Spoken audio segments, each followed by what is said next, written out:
Ian thought Amy had gone out for the evening and sat down to wait for her to come back. Tired after his long journey, he fell asleep. When he woke up, the phone was ringing. Ian answered the phone.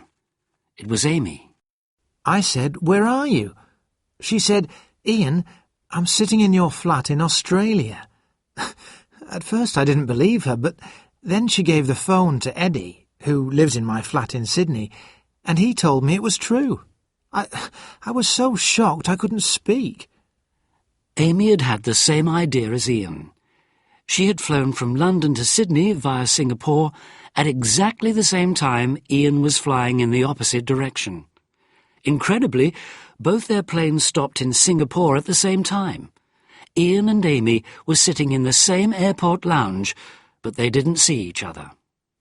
I had saved all my money to buy a ticket to Sydney. I wanted it to be a fantastic surprise for Ian.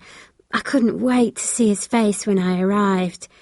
You can't imagine how I felt when I arrived at his flat and his friend Eddie told me he'd gone to England.